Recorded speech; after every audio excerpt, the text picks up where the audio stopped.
जय श्री कृष्ण। पुरुष स्वभाव और स्त्री स्वभाव के गुणों में संतुलन करना।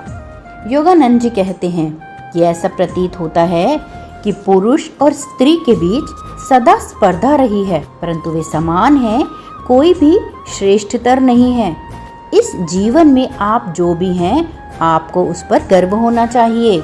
श्री युक्तेश्वर जी कहते थे कि निद्रा में आप यह नहीं जानते कि आप पुरुष हैं या स्त्री हैं।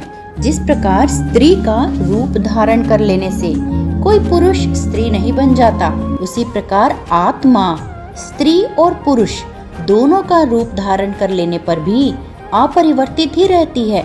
आत्मा ईश्वर का निर्विकार, निर्गुण, पूर्ण प्रतिबिंब है।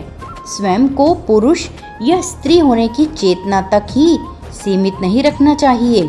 आप ईश्वर के प्रतिबिंब में निर्मित एक आत्मा हैं। सबसे बड़ी बुद्धिमानी का मार्ग सदा यह स्मरण रखना है कि मैं ना तो पुरुष हूँ और ना स्त्री, मैं केवल एक आत्मा हूँ और मैं ईश्वर के प्रतिबिंब द्वारा ही निर्मित हूँ।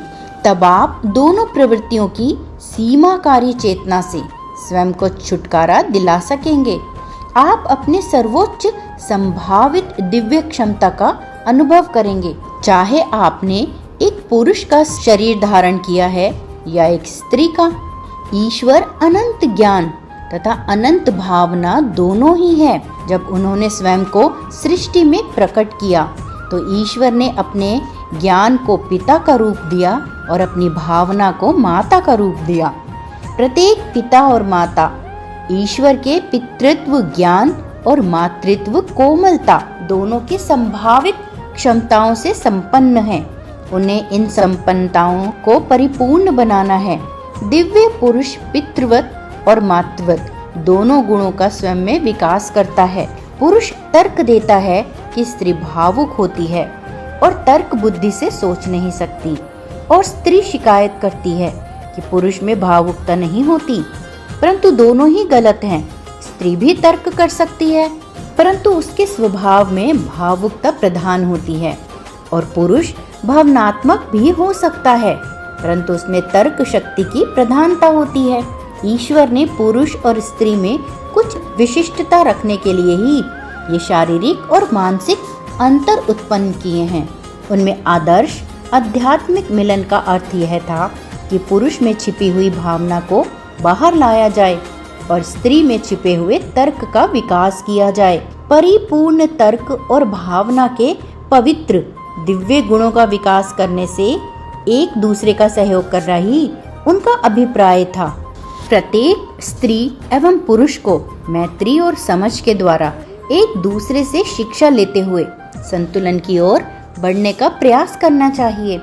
जब तक पुरुष और स्त्री का एक दूसरे के स्वभाव को आपस में नहीं समझा जा सकता, तो वे अनजाने में ही एक दूसरे को यातना ही देते रहते हैं। प्रत्येक को तर्क और भावना दोनों के आंतरिक संतुलन के लिए प्रयास करना चाहिए, ताकि वह एक संपूर्ण व्यक्तित्व, संपूर्ण मनुष्य बन जाए। ईश संपर्क से आप अपने भीतर इन दोनों गुणों में सामंजस्य अथवा संतुलन लाते हैं। महान संतों में हम पुरुष स्वभाव और स्त्री स्वभाव के आदर्श गुणों को संयुक्त हुए देखते हैं। जीसस ऐसे ही थे, सभी गुरुजन भी ऐसे ही हैं। जब आप तर्क एवं भावना के उस पूर्ण संतुलन को प्राप्त कर लेते हैं, तो आप प्रमुख शिक्षाओं में से एक में शिक्षित हो चुके होंगे, जिसके लिए आपको यहाँ पृथ्वी पर भेजा गया था। मानव जाति को यह अवश्य समझ लेना चाहिए कि आत्मा की मूल प्रकृति आध्यात्मिक है। पुरुष और स्त्री का एक दूसरे को केवल काम वासना की तृप्ति के साधन के रूप में देखना सुख के विनाश को आमंत्रण देना है। धीरे धीरे थोड़ी थोड़ी करके मानसिक शांति जाती रहेगी।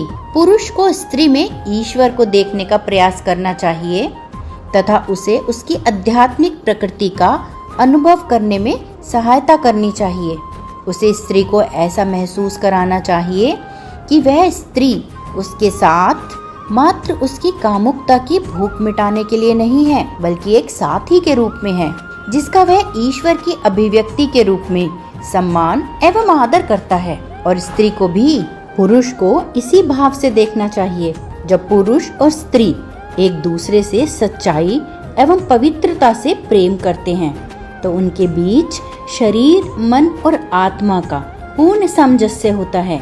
जब उनका प्रेम अपने उच्चतम स्वरूप में अभिव्यक्त होता है तो इसका परिणाम पूर्ण एकात्मता के रूप में होता है।